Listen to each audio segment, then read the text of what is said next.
अजी सुनते हो, घर में कुछ खाने के लिए नहीं है, बाजार से जाकर कुछ खाने के लिए ले आओ। पापा आज खाने के लिए फल लेकर आना। चुप करो चुप, हमारे पास इतने पैसे नहीं है जो हम बाजार से लाकर फल खा सकें। अजी आपको जो भी लाना हो आप अपनी मर्जी से ले आना। टुनटुनी की बेटी सुनहरी चिड़िया ये सुनकर बहुत दुखी होती है। कालू कौवा मन ही मन सोचता है। तब तक आप लोग कमेंट पे बताएं 78 - 56 कितने होते हैं। मेरी बेटी का फल खाने का मन कर रहा है, लेकिन क्या करूं, उतने पैसे तो मेरे पास नहीं है। कालू थैला लेकर बाजार निकल जाता है। रास्ते में उसे बंटी कबूतर मिलता है। अरे भाई कहाँ जा रहे हो? क्या बात है, इतने दिनों बाद दिखे हो? भाई मैं तो बाजार से सामान लेने जा रहा हूँ, और तुम कहाँ जा रहे हो? अरे भाई मैंने सुना है जंगल में कहीं फल की बारिश हुई है, मैं वहीं ढूंढ रहा हूँ। मुझे फल खाए हुए बहुत दिन हो गए। अरे वाह, मेरी बेटी भी फल खाने की जिद कर रही थी। मुझे भी उसके लिए खूब सारे फल लेकर जाने हैं। चलो वो जगह ढूंढते हैं जहाँ फल की बारिश हुई है। दोनों मिलकर फल वाली जगह ढूंढने निकल जाते हैं। तभी बारिश होने लगती है। ऐसी बारिश में दोनों से उड़ना मुश्किल हो रहा था। अब क्या करे बंटी, ऐसी बारिश में तो हम फल नहीं ढूंढ पाएंगे। हाँ भाई, पहले बारिश को बंद होने दो, तब हम फल ढूंढेंगे। हाँ बंटी, हम बारिश के बाद ही फल ढूंढेंगे। ये बोलकर दोनों घर की तरफ लौटने लगते हैं। कालू बारिश से बचने के लिए पेड़ के नीचे कूद रहा था। तभी उसे जमीन पर बहुत सारे फल पड़े हुए दिखाई देते हैं। कालू इतने सारे फल को देखकर बहुत खुश होता है। अरे वाह, भगवान ने मेरी विनती सुन ली। आज मेरी इच्छा पूरी हो गई। अब मैं खूब सारे फल घर ले जाऊंगा और अपनी बेटी को भी खिलाऊंगा। दोनों फल को इकट्ठा करना शुरू कर देते हैं। कालू अपने थैलों में फलों को डालता रहता है। उसी समय चील वहाँ पहुँचता है। रुको रुको, तुम यहाँ क्या कर रहे हो? ये फल नीचे पड़े हुए हैं, मैं उन्हें इकट्ठा करके अपने घर ले जाऊंगा। मेरी बेटी ने बहुत दिन से फल नहीं खाए, आज मेरी बेटी पेट भरकर फल खाएगी। तभी चील के मन में लालच आ जाता है। वो मन ही मन सोचने लगता है, मुझे कुछ तो करना पड़ेगा ताकि ये सारे फल मुझे मिल जाएं। फिर मैं इन्हें बाजार में बेचकर खूब पैसे कमाऊंगा। कौवे, तुमने यहाँ से फल ले जाने का साहस कैसे कर लिया? अगर मैंने तुम्हारी ये बात राजा को बता दी तो वो तुम्हें खूब दंड देंगे। चील की बात सुनकर कालू कौवा डर जाता है और कहता है, मुझसे गलती हो गई, मुझे नहीं पता था कि यहाँ से फल ले जाना मना है। तुम राजा से जाकर कुछ मत कहना। हाँ ठीक है, मैं राजा से कुछ नहीं कहूँगा, लेकिन तुम्हें मेरी एक बात माननी पड़ेगी। हाँ ठीक है, कहो कहो, मुझे तुम्हारी कौन सी बात माननी पड़ेगी? तुम इन फलों को इस टोकरी में इकट्ठा कर दो, मैं इन फलों को राजा को दे आऊँगा। ठीक है, मैं ये काम कर देता हूँ। ये कहकर कालू को वो सारे फल टोकरी में इकट्ठा कर देता है। इस कालू को मैंने पागल बना दिया और अब इन फल को मैं बाजार में बेचने चलता हूँ। जब कालू खाली घर पहुँचता है तो टुनटुनी उससे पूछती है, अरे क्या हुआ, आप तो खाली थैला लेकर लौटे हो, आप कुछ लाए क्यों नहीं? तभी कालू को वो टुनटुनी को सारी बात बताता है। अरे उस चील को मैं जानती हूँ, वो चील बहुत ही दुष्ट और छोटा है। आप यहीं रुको, मैं उस चील से जाकर निपटती हूँ। टुनटुनी चील के पास जाती है। तभी वो देखती है कि चील उन फलों को बाजार में बेच रहा था। फल ले लो, फल ताजी ताजी फल ले लो, फल। अरे सुनो भैया, मुझे 5 किलो फल देना। क्या 5 किलो फल? एक साथ इतने फल लोगी? हाँ 5 किलो ही चाहिए, तभी तो इतनी बड़ी टोकरी लेकर आई हूँ। जल्दी से 5 किलो फल दो। ये सुनकर चील टुनटुनी को 5 किलो फल दे देता है। लाओ लाओ, मुझे अब 100 रुपए दो। अरे किस बात के पैसे? ये फल तुम्हारे नहीं है, ये तो जंगल के राजा के फल है। अगर तुम मुझसे पैसे लोगी तो मैं जंगल के राजा को जाकर बता दूंगी कि तुम उनके फल को बेच रहे हो। टुनटुनी की ये बात सुनकर चील डर जाता है और टुनटुनी को सारे फल दे देता है। सारे फल लेकर टुनटुनी खुश होकर गुनगुनाती अपने घर की ओर चली जाती है। टुनटुनी अपने पिता के साथ एक जंगल में रहती थी। उसकी माँ को गुजरे हुए 2 साल हो चुके थे। एक दिन टुनटुनी के पिता बीमार पड़ गए। बीमारी की हालत में वो सोचने लगा, इतनी ज्यादा तबीयत खराब है, अगर मुझे कुछ हो गया तो टुनटुनी की देखभाल कौन करेगा? मैं आज ही अपने मालिक को बुलाऊंगा कि वो मेरी बेटी को गोद ले ले और उसकी अच्छी तरह से देखभाल करे। आखिर मैंने अपने मालिक की इतनी सेवा जो की है, मालिक मेरी बातों को नहीं टालेंगे।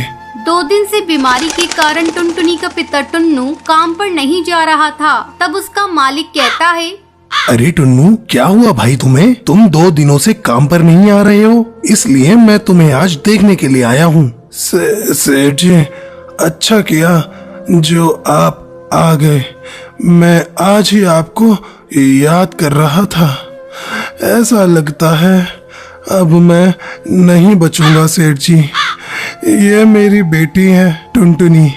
मैं चाहता था आप इसकी देखभाल करें। ठीक है टुन्नू, मैं अपनी पत्नी से पूछकर तुम्हें बताऊंगा। घर जाकर कड़कनाथ अपनी पत्नी सुंदरी कौवी को ये बात बताता है। सुंदरी कौवी, मेरे कारखाने में एक पक्षी काम करता है। आजकल वो बहुत बीमार है। वह चाहता है कि मैं उसकी बेटी को गोद ले लूं। क्या तुम उसके लिए राजी हो?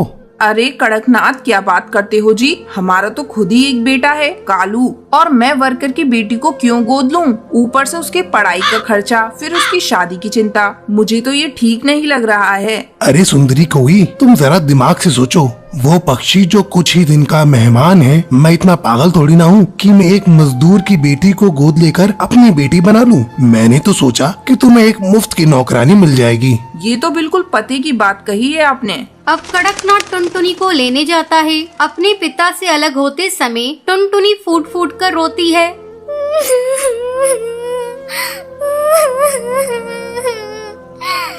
बाबा, मुझे अपने से अलग मत करो। मैं आपसे अलग होकर कैसे रहूंगी? बाबा, मैं आपको छोड़कर कहीं नहीं जाऊंगी। जा मेरी बच्ची, इसी में तेरी भलाई है। कड़कनाथ टुनटुनी को घर लाता है। घर आकर कड़कनाथ अपने काम में बिजी हो जाता है और सुंदरी कौवी टुनटुनी से मीठी मीठी बातें करने लगती है। टुनटुनी, तू कुछ खाएगी? नहीं माँ, मुझे भूख नहीं है। अरे सुन टुनटुनी, मैं तेरी कोई माँ नहीं हूँ। तू मुझे मेम साहब कहा कर। चल अब जा जाकर रसोई में सो जा। अगली सुबह सुंदरी कौवी टुनटुनी के पास जाती है। ए टुनटुनी, चल अब उठ। हमारे यहाँ इतनी देर तक कोई नहीं सोता। मैम साहब, रात में मुझे नींद नहीं आई। वो मुझे अकेले सोने की आदत नहीं है। तुझे तो अब सोना पड़ेगा। तू अकेले सोने की आदत डाल ले। चल अब झटपट उठकर मेरे साथ काम में हाथ बटा। टुनटुनी सुंदरी के साथ काम में हाथ बटाने लगती है। शाम को कड़कनाथ जब ऑफिस से आता है, टुनटुनी, मेरे लिए ठंडा पानी लेकर आओ। अभी लाती हूँ साहब। ये लीजिए साहब। कैसा पानी है? मैंने तुम्हें ठंडा पानी लाने को कहा था और तूने नल का पानी लाकर मुझे दे दिया। सारा मूड खराब कर दिया। ये कहकर कड़कनाथ टुनटुनी को एक थप्पड़ लगा देता है। धीरे धीरे समय गुजरने लगता है। एक दिन कड़कनाथ को कारखाने में खबर मिलती है कि टुनटुनी के पिता की मौत हो गई। कड़कनाथ ये बात टुनटुनी को नहीं बताता। अब कड़कनाथ और उसकी पत्नी सुंदरी कौवी टुनटुनी पर पहले से भी ज्यादा अत्याचार करने लगते हैं। एक रात जब टुनटुनी सोई हुई थी, तब उसके सपने में उसके पिता आते हैं और उससे मिलने की इच्छा जाहिर करते हैं। बेटा, मैं तुमसे मिलना चाहता हूँ। काफी दिन तुझे देखे हुए हो गए। टुनटुनी सपने में अपने पिता को देखकर बेचैन हो जाती है। अब टुनटुनी सुंदरी कौवी के पास जाती है। उस समय कड़कनाथ और सुंदरी कौवी सो रहे थे। टुनटुनी दरवाजा खटखटाने लगती है। मैम साहब, जल्दी दरवाजा खोलिए। मुझे अपने बाबा से मिलने जाना है। मेरे बाबा मुझे बुला रहे हैं। मैं अपने बाबा के पास अभी इसी वक्त जाऊंगी। अरे टुनटुनी, इतनी रात हो गई है, तुम हम लोगों को परेशान क्यों कर रही हो? कौन सी आफत आ गई? मैम साहब, अब मैं यहाँ एक पल नहीं रहूंगी। मेरे बाबा मुझे बुला रहे हैं। मैं अपने बाबा के पास अभी जाऊंगी। चुप हो जा कमबख्त, सारी नींद खराब कर दी। कल सुबह बात करेंगे। चल अब भाग यहाँ से। टुनटुनी रोती रह जाती है, लेकिन कड़कनाथ और सुंदरी कौवी पर उस बच्ची के रोने का कोई असर नहीं होता। ये सब कालू कौवा देख रहा होता है और कालू को टुनटुनी पर दया आती है, लेकिन कालू कौवा कुछ कर नहीं पाता। एक दिन सुंदरी कौवी टुनटुनी को बेवजह पीट रही होती है। तभी कालू कौवा वहाँ आता है और टुनटुनी को बचा लेता है। माँ, आपने जरा से भी दया नहीं है। कोई इस तरह किसी को मारता है क्या? अब टुनटुनी यहाँ नहीं रहेगी, मैं कल ही इसे इसके बाबा के यहाँ छोड़ कर आता हूँ। अगले दिन कालू कौआ टुनटुनी को उसके बाबा से मिलाने ले जाता है। वहाँ जाकर टुनटुनी को पता चलता है कि उसके बाबा अब इस दुनिया में नहीं रहे। ये सुनकर टुनटुनी बहुत रोती है। तभी कालू कौआ टुनटुनी से कहता है, टुनटुनी, अब तो तुम्हारे बाबा भी चल बसे और मेरे घर तुम ठीक से रह नहीं पाओगी। मेरी माँ तुमको चैन से रहने नहीं देगी। तुम अब अकेली हो। तुम बुरा न मानो तो मुझसे शादी करोगी? टुनटुनी को कालू कौवे की बात सुनकर अच्छा लगता है और टुनटुनी इसको शादी के लिए हाँ कर देती है। फिर वो दोनों एक साथ खुशी खुशी रहते हैं। टुनटुनी चिड़िया की शादी बंटी कबूतर से हुई थी। शादी के बाद टुनटुनी चिड़िया अपने ससुराल आ गई। वो बहुत खुश थी, लेकिन उसकी खुशी ज्यादा देर तक टिकी नहीं। टुनटुनी चिड़िया का पति रोज रात को घर देर से आता। एक दिन टुनटुनी अपने पति का इंतजार करते करते सो गई। अगली सुबह उसकी सास उसके कमरे में आती है और चिल्लाते हुए कहती है, हा, देखो तो महारानी जी कैसे आराम फरमा रही हैं। अरियो निकम्मी, तेरे मायके में सभी देर तक सोते होंगे। मैं कब की जग चुकी हूँ और चाय का इंतजार कर रही हूँ। तू है कि यहाँ घोड़े बेचकर सो रही है?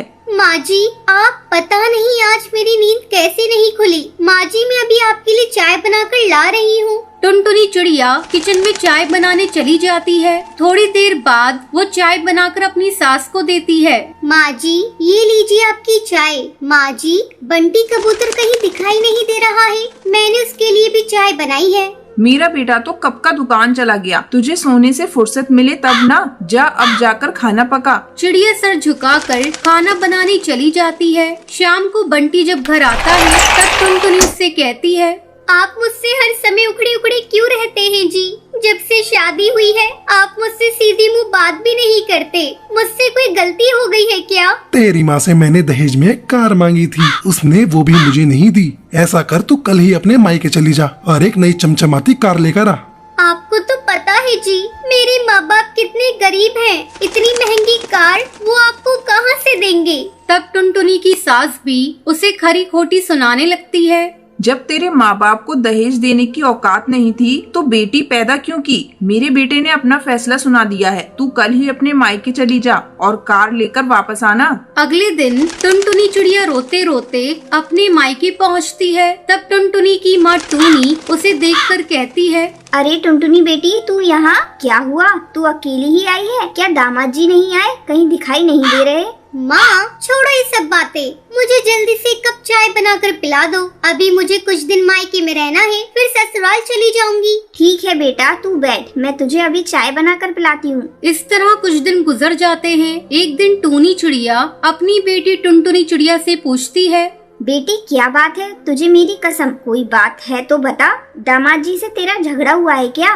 टुनटुनी चिड़िया माँ को कुछ नहीं बताती। वो अंदर ही अंदर घुट रही थी। उसे पता था अगर वो अपनी माँ को सच्चाई बता देगी तो उसकी माँ जीते जी मर जाएगी। एक दिन टूनी की पड़ोसन सुंदरी कौवी उसके घर आती है। अरे टूनी, देख रही हो बहुत दिनों से तेरी बेटी यहाँ पड़ी हुई है। इसका ससुराल जाने का कोई इरादा नहीं है क्या?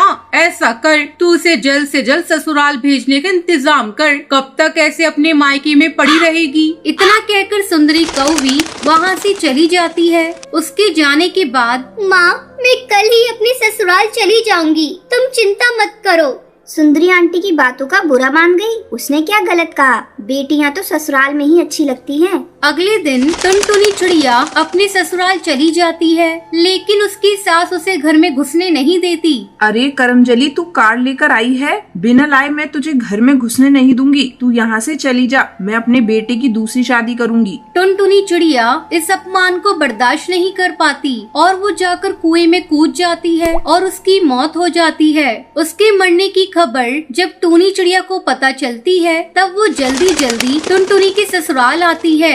वहाँ टूनी चिड़िया की पड़ोसन हरिका की टूनी चिड़िया को रोता देखकर उससे कहती है, बहन जी, आपकी बेटी को उसके जालिम ससुराल वालों ने दहेज के कारण मार दिया। वो लोग उसे बहुत सताते थे, रोज रोज का अपमान कितना सहती बेचारी।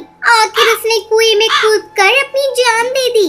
मैं इन जालिमों को नहीं छोड़ूंगी। इन्होंने मेरी फूल सी बच्ची को मार डाला। टोनी चिड़िया पुलिस बुलाकर उन सबको गिरफ्तार करवा देती है। वो अपनी बेटी की तस्वीर के सामने खड़ी होकर उससे माफी मांगती है।